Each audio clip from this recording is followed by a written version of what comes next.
राजा, किसान और नगर. You know, the long stint of around 1500 years after the Harappan civilization was significant from many viewpoints. It was during this period that a number of developments took place in various parts of the Indian subcontinent. The people living along the Indus and its tributaries composed the Rig Veda, which is regarded as the oldest book not only of India but the whole world. Agricultural settlements came into emergence in many parts of the subcontinent, including North India, the Deccan Plateau, and parts of Karnataka. So we are going to proceed with this. There were different kinds of developments have taken place in the north and south. There's a lot of variation in the developments also. Like if I go the use of iron in South India, it began around 1100 BC. It seems that South India witnessed a sudden transformation from Stone Age to Iron Age. जबकि आप ध्यान से देखिए तो north में stone age के बाद bronze age आया था, प्रॉब्ली आयरन का शुरुआत हम लोगों ने किया था. ब्रॉन्ज के बाद फिर आयरन आता है, लेकिन साउथ इंडिया में देखिए आप तो straight way it has come to the from iron from stone age to iron. Around 1100 BC में आयरन का उपयोग वहाँ पर दिखता है. और एक और कल्चर निकल के आया था जिसे हम कल्चर की बात करते हैं, which originated in South India after the stone age is known as megalithic culture. The word megalith, जिसे हम हिंदी में महापाषाण कहते हैं, the word megalith literally means big stone. In this age, the dead were buried amidst stones in graveyards away from the habitation areas, and large stones were placed all around the graves. मतलब बस्तियों से दूर लोगों के शवों को दफनाया जाता था और उसके बाद वहाँ पे बड़े बड़े पत्थर लगा दिए जाते थे जिन्हें मेगालिथ कहा गया. तो हम इस लेसन को आगे बढ़ाएंगे इसी से. इस पीरियड के रिकन्स्ट्रक्शन ऑफ द हिस्ट्री जो हम करेंगे, देखिए अब नेक्स्ट स्लाइड में आप देख सकते हैं कि there were several changes in economic and political life between 600 BC and 600 C. That is 600 BC से 600 AD के बीच में जो चेंजेस हुए हैं उनको हम एक रफली स्पैन करके देखेंगे. The most important for the emergence of early states, empires and kingdoms. ये शुरुआत में आप देखेंगे तो राज्यों का उदय होता है, किंगडम्स आते हैं, फिर बड़े बड़े साम्राज्य का उदय होता है. There were other changes as well like growth in agricultural production, emergence of new towns, etc. Obviously, if you need to support your economy, you need to have more and more production, and that is the one of the basis agricultural production which emerged over there. कृषि की में काफ़ी उपज में बढ़ोतरी की गई, बहुत सारे तरीके बने, उसकी चर्चा करेंगे. बेस्ड ऑन दैट नए नए प्रकार के शहरों का उदय होता है, तो उसे भी देखेंगे. Historians try to understand these changes by using a variety of source, inscriptions, text, coin, etc.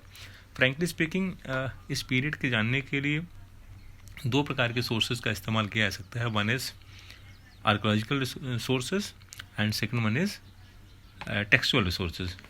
तो जो टेक्सचुअल रिसोर्सेज हैं वो बहुत लिमिटेड हैं. आर्कोलॉजिकल रिसोर्सेज हमारे पास पर्याप्त हैं जिनकी हम चर्चा करेंगे. और आर्कोलॉजिकल रिसोर्सेज में भी one of the most important archaeological resources inscription, जिसकी भी हम चर्चा आगे के पार्ट में जैसे जैसे आगे बढ़ते जाएंगे उसमें करते रहेंगे. तो इंस्क्रिप्शन के बारे में तो सबको पता होगा. अभिलेख जिसे कहते हैं, पत्थर, धातु, मिट्टी के बर्तन जैसी कठोर सतह पर खुदे होते हैं, उन्हें अभिलेख कहा जाता था.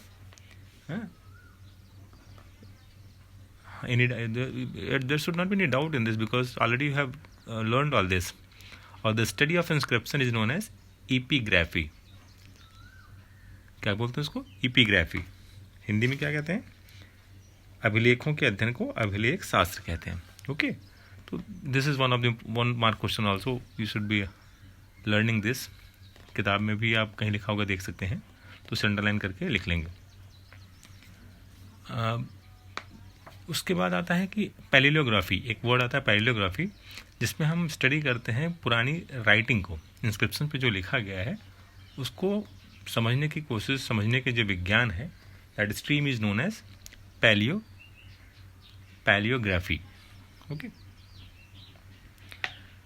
नाउ देखिए some developments of 1500 years following the end of Harappan civilisation. Harappa सभ्यता के 1500 साल बाद की हम चर्चा कर रहे हैं. उसके बीच में क्या हुआ, हड़प्पा सभ्यता और 600 BC के बीच में क्या होता है. देखिए, हड़प्पा सभ्यता समाप्त होती है 1900 BC में, हम 600 BC में आ रहे हैं, तो उसके बीच में क्या होता है. Rigveda was composed along the Indus and its tributaries. Agricultural settlements emerged in many parts of the subcontinent. Emergence of new mode of disposal of the dead like megaliths in Central and South India. Megalith महापाषाण की जो बात थी, शवों को दफनाने की बात थी, वो मेगालिथ का जो कल्चर था वो सेंट्रल इंडिया और साउथ इंडिया में इमर्ज हुआ था. Emergence of new towns and kingdoms. Now your lesson starts with very important concept. Now let me outline first what we are going to study in this lesson. Basically, emergence of new Mahajanpadas, then from Mahajanpadas to emergence of new state, the first Indian state, empire, you can say that is Mauryan Empire. Then we learn about what happened further after Mauryan administration, Mauryan Empire, what happened post-Mauryan culture, post-Mauryan administration की चर्चा करेंगे. फिर हम देखेंगे कि inscriptions हैं और coins हैं, इन्होंने किस प्रकार से उस वक्त की इतिहास को समझने और पढ़ने और लिखने में हमें सहायता की थी. तो देखिए इसमें, James Prinsep, an officer in mint of East India Company, had deciphered Brahmi and Kharoshti scripts and helped us to know about this period in 1830s. In this scripts he found a mention of a king called Piyadasi, meaning pleasant to behold. There is a perception that Piyadasi must have been used for King Asoka, grandson of Chandragupta Maurya.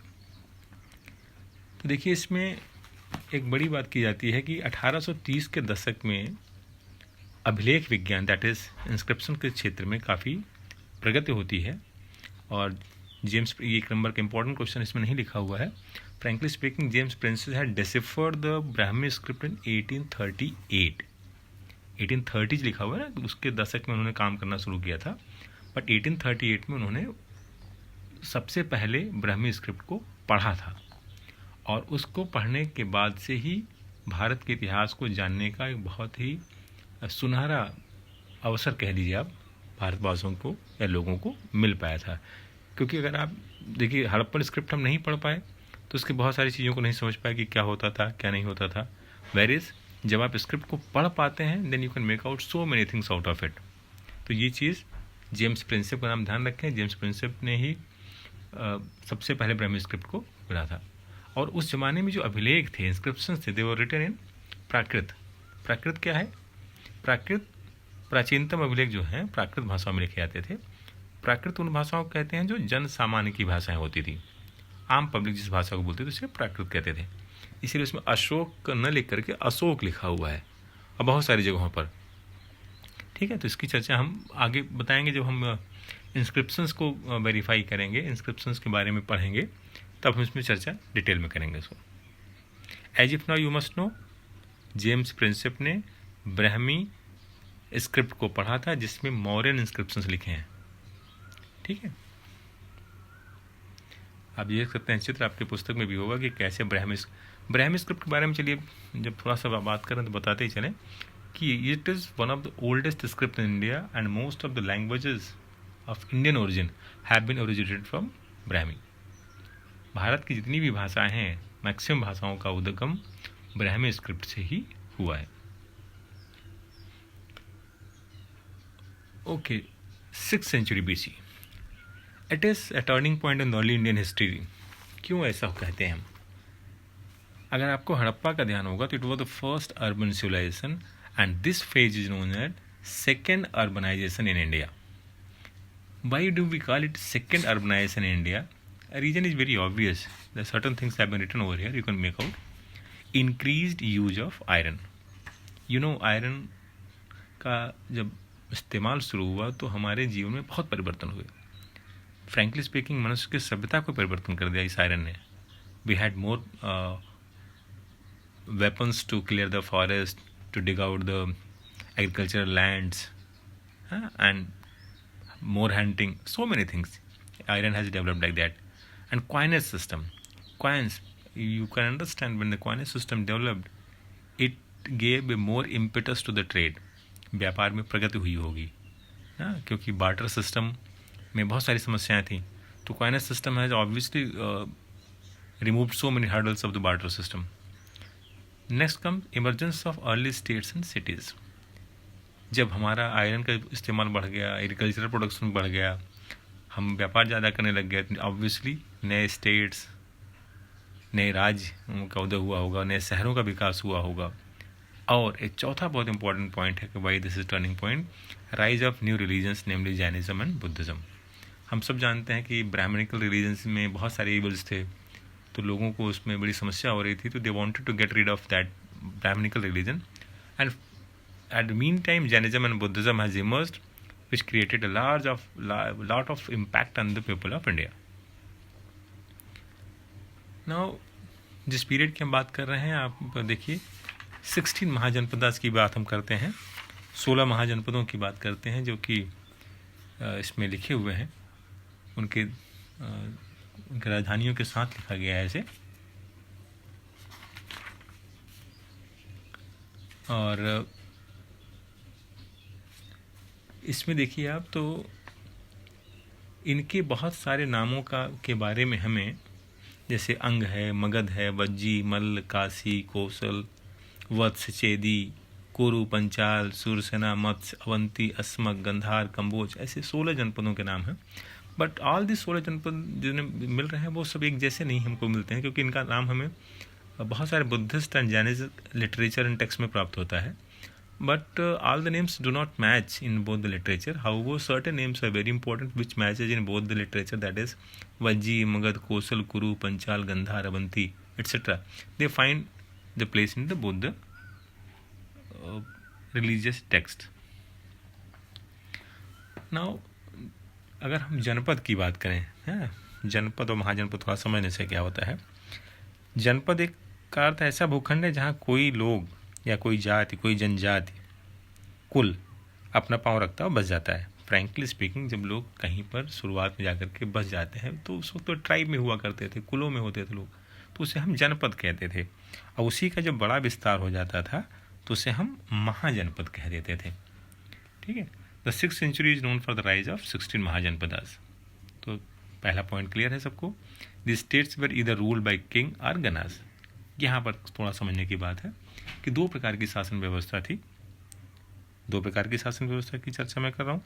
पहला राजा का शासन, ठीक है, और दूसरा गणों का शासन। राजा का शासन means monarchy, where the absolute power was resting with the king. And जब हम गणों या संघ के शासन की बात करते हैं, तो that is kind of republic, where group of people ruled and all were known as raja. Each had its own capital, often fortified. तो जो महाजनपद थे उनकी एक राजधानी हुआ करती थी और जनरली वो किलेबंद हुआ करती थी। ये अपने आप में इंपॉर्टेंट पॉइंट है। आपसे क्वेश्चन भी पूछा जाएगा what were the features of mahajanapadas, तो कम से कम 5 से 6 फीचर सबको ध्यान होने चाहिए। Some states maintain permanent standing armies recruited from peasantry and regular bureaucracy.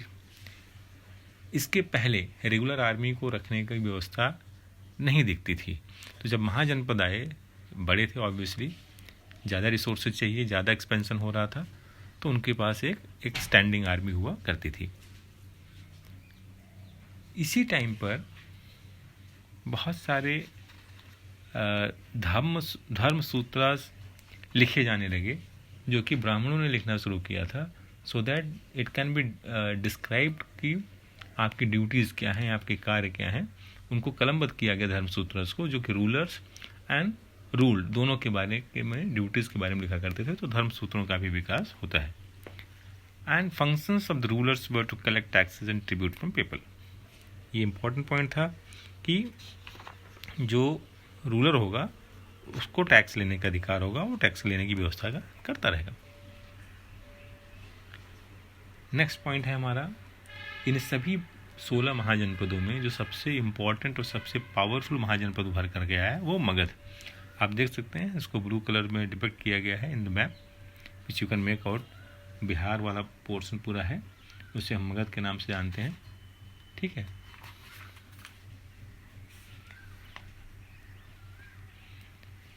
अब ये भी क्वेश्चन पूछा जाता है कि मगध ही सबसे पहला पावरफुल जनपद क्यों उभरा। तो there are various reasons written over here why the Magadha became the most powerful Mahajanapada. The powerful ambitious rulers like Bimbisara, Ajatashatru और महापद्मनंदा ऐसे रूलर्स उसके महाजनपद के हुए थे, जो कि एम्बिशियस थे, पावरफुल थे, जिनकी वजह से मगध का विकास हुआ। Availability of elephants in forest continued an important part of the army, और मगध के आसपास जंगलों में हाथी पर्याप्त मिलते थे, जिससे कि जो कि एक सेना का भाग था, इसलिए उनके लिए अच्छा हुआ। Fertile soil provided agricultural productivity, जो रीजन था, जो क्षेत्र था उस तरह का, वो फर्टाइल था। और मगध का जो advantageous geographical position also contributed great in expansion. ठीक है, बोथ कैपिटल्स उसके, जो चाहे मगध की शुरुआत में राजगीर कैपिटल था, बाद में पाटलिपुत्र हो गया, दोनों ही they were situated at a very strategic points surrounded by group of 5 hills. Rajgir had become quite impregnable. Pataliputra was situated at the confluence of Ganga and the Gandak and the Son, तो इस प्रकार से भी उनको अच्छा था। नेक्स्ट जाइए। According to early Buddhist and Jain writers, the rulers like Bimbisara, Ajatashatru and Mahapadmananda made a remarkable contribution in the expansion of empire. Next समझिए आप, ह्यूज आयरन डिपॉजिट्स, जो आज का झारखंड का इलाका है, आप समझ सकते हैं, वहाँ पर बहुत सारा आयरन का डिपॉजिट था, जिससे कि मैंने अभी थोड़ी देर पहले बताया था कि आयरन ने कैसे लोगों की व्यवस्थाओं में परिवर्तन कर दिया। तो ये कुछ एक पॉइंट थे जिनकी वजह से आप कह सकते हैं कि why Magadh became the most powerful mahajanapadas of that period of time. Now Mauryan Empire. The Mauryan Empire was the first and the largest of empires established in ancient India. The establishment of the Mauryan Empire marked the passage of Indian history from darkness to light. Before the Mauryan, the chronology in India history is controversial. The advent of Maurya period functions like a lighthouse in the chronology of Indian history. ये मैं क्यों कह रहा हूँ ऐसा? क्योंकि it was the first empire of India. Magadh के establishment ने, मगध के शक्तिशाली स्वरूप ने एक साम्राज्य को जन्म दिया, ऐसे समझने की कोशिश करें आप। ठीक है, अगर मगध के विकास के साथ साथ ही मौर्य साम्राज्य का उदय हुआ है, और मौर्य साम्राज्य के संस्थापक कौन थे सबको पता होगा, Chandragupta Maurya. Yes, around 321 BC में चंद्रगुप्त मौर्य का शासन पश्चिमोत्तर में अफगानिस्तान और बलूचिस्तान तक फैला था, और उनके जो पौत्र थे, ग्रैंडसन थे अशोक, जिन्हें आरंभिक भारत का सर्वप्रसिद्ध शासक माना जाता है ना, उन्होंने कलिंग पे विजय भी प्राप्त की थी, इसका भी आपको आइडिया होगा। तो हम अब चर्चा करेंगे इसकी। The rise of Magadha culminated in the emergence of Mauryan empire. Chandragupta Maurya was the founder of empire who extended control up to Afghanistan and Balochistan. His grandson Ashoka, the most famous ruler, conquered Kalinga. आप देख सकते हैं green colour में जो दिखाया गया है, that was expansion of Mauryan dynasty. हालांकि मौर्यन डायनेस्टी का जो पीरियड है बहुत लंबा नहीं है, it is around 150 years of age, from 321 to 185 BC। तो you can see Afghanistan, Balochistan से लेकर के नीचे कर्नाटका तक आ रहा है। तो that was the expansion of Mauryan empire. अब नेक्स्ट आता है कि हम और जब भी हम इतिहास पढ़ते हैं तो दो चीज़ों का बड़ा एक चीज़ का बहुत इंपॉर्टेंस है। One is source of the history, because source of the history is the soul of the history. If you don't have any authenticate source, it becomes literature. If you don't have any authenticate source, whatever history you are writing, that will become a literature. Try to understand this. तो कभी भी आप history पढ़ें तो जानने की जरूर कोशिश करें कि इसका सोर्स क्या है, कहाँ से आपको इसकी जानकारी प्राप्त होती है। तो we can understand two sources from which we can reveal the Mauryan empire, that is archaeological find, and second one is literary source. Archaeological find में अगेन स्कल्पचर और अशोका के इंस्क्रिप्शंस बहुत ही इंपॉर्टेंट है। लिटरेरी सोर्स में देखिए तो आप इंडिका, जिसको मेगस्थनी ने लिखा था, अर्थशास्त्र कौटिल्य ने लिखा था, और बहुत सारे contemporary Buddhist and Jain literature like Kalpasutra of Acharya Bhadrabahu, जो जैन थे, इनका लिखा हुआ। बुद्धिस्ट के बहुत सारे लिटरेचर्स लाइक दिग्ध निकाय, दीपवंश, महावंश, महाबोधि वंश, ऐसे बहुत सारे हैं जिन्होंने इसके बारे में जानकारी दी थी।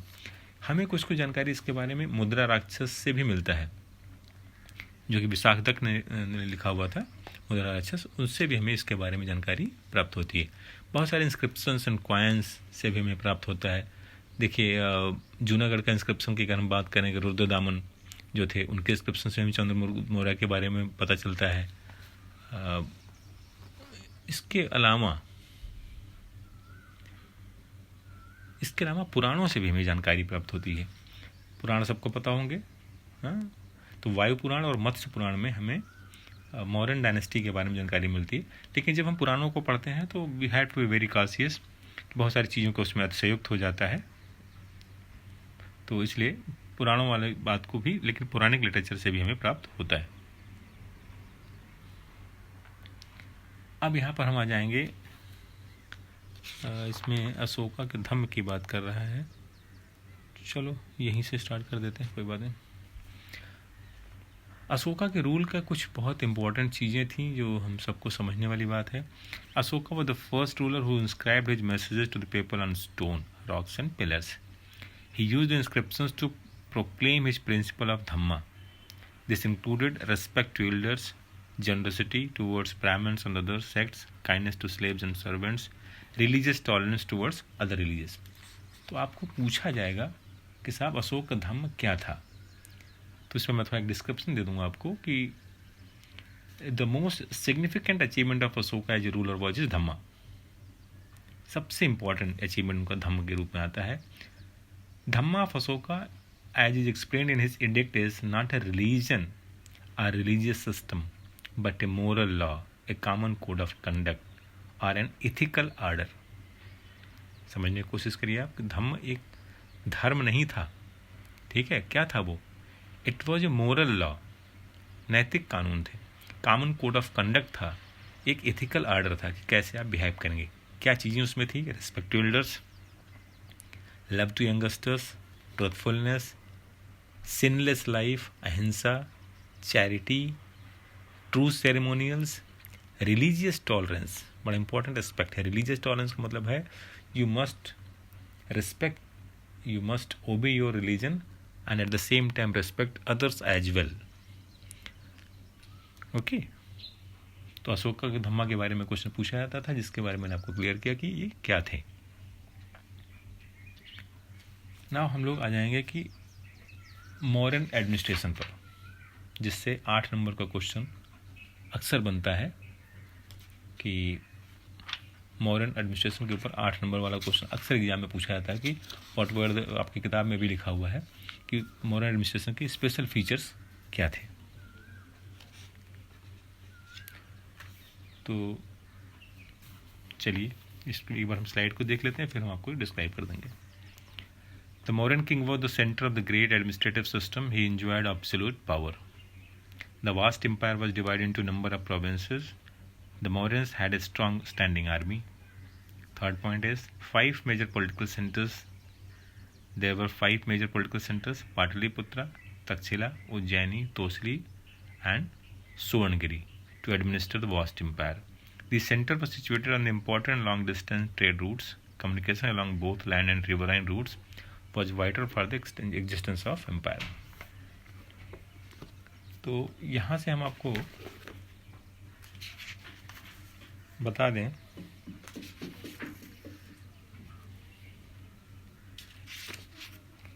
चलिए अच्छा,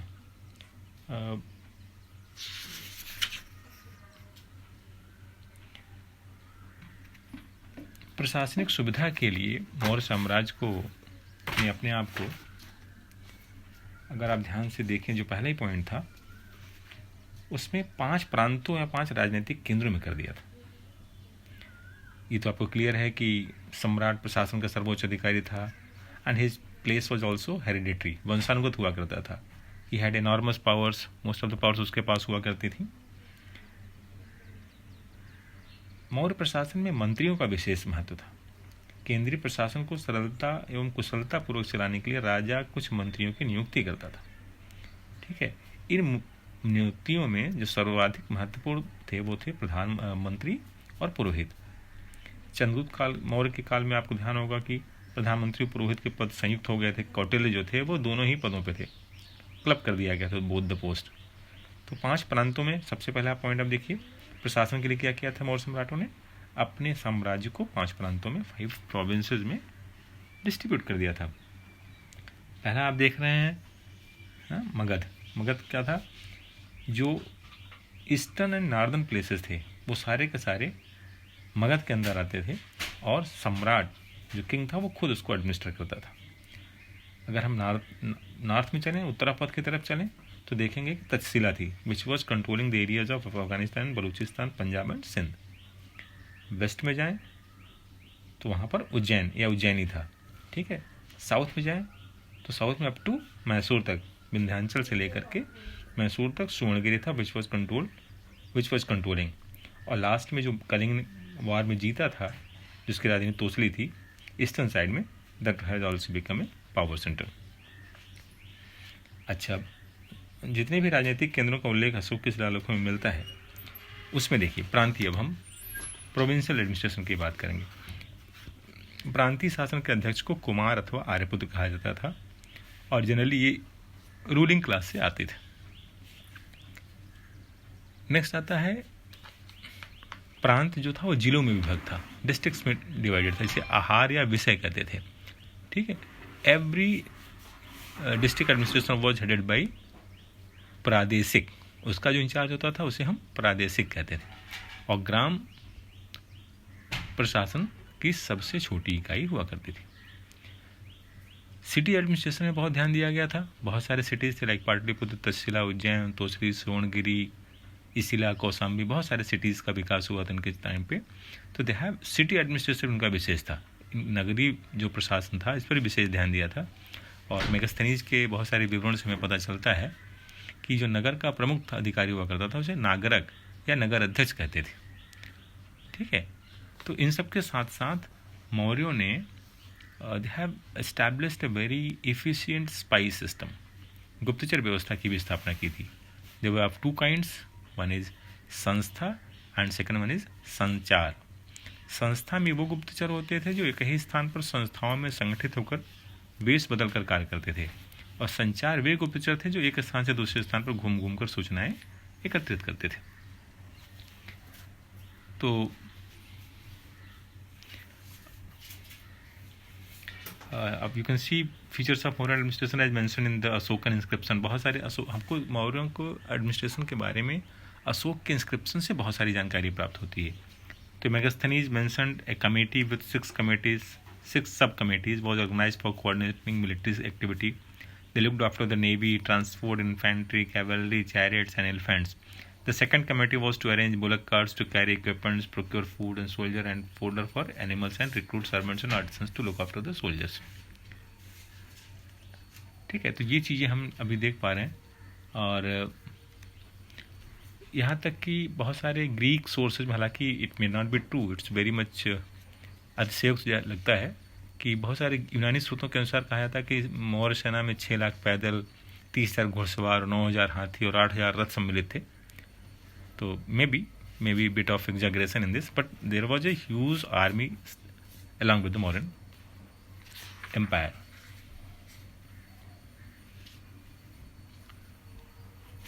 measures of Ashoka to hold his empires, ये भी देखिए इंपॉर्टेंट है।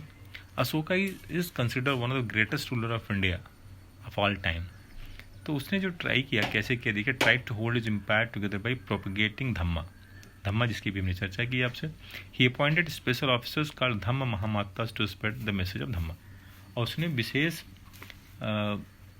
अपने महामात्तों की रचना के अपॉइंटमेंट किया, जो कि जगह जगह जा करके उनकी व्यवस्थाओं को देखते हैं।